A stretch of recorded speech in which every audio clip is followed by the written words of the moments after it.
A local store that sells Kansas City goods has become widely popular here in the metro. You've likely heard of Made in Kansas City. This morning, one of the owners is showing me their newest store concept and filling me in on how they found success. It is this week's Morning Joe. If you've ever wondered what we have to be proud of as Kansas Cityans, just take a trip into Made in KC. It's really a Kansas City experience. Everything they sell is fittingly made right here in our city.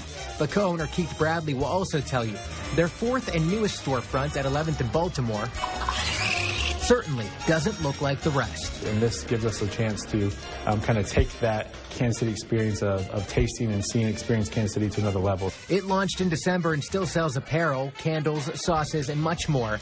But in this store, retail, placed along the walls of a dining and study area, takes the back seat, allowing locally brewed coffee to be the driving force. And that's about community, about much more than transactions. And they're not just brewing coffee. A tasting room for Kansas City beer and cocktails will debut this spring. Talk to me about how the Made in Kansas City brand came to be. It was kind of a happy accident. Bradley had a friend looking to sell her handmade jewelry. He figured he'd open a store full of locally made goods, something that didn't exist here in Kansas City. The year was 2015. I think that's a little bit of the luck factor. It happened to hit at a time when KC pride was at a high. World Series fever had Kansas Cityans wanting to brag about their city, from what they ate to what they wore. That generated a lot of other excitement for the city, a lot of national publicity about our food scene, our coffee scene, and I think people started to look at themselves as Kansas Cityans in a little bit different way than they would have 15 years ago. Which has led them to opportunities like this.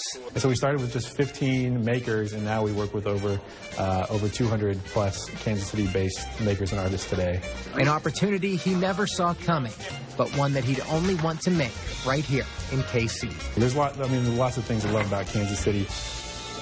Okay, pretty cool store, right? Yeah, I love those stores. And now coffee? I know. Best of both worlds. Be sure to check it out, and a big thanks to him for sitting down with me. Very cool concept. If you have a KC hotspot or person that you'd like to know more about, let me know. All my contact information is on the screen. You can email me or message me on Facebook or Twitter for your Morning Joe.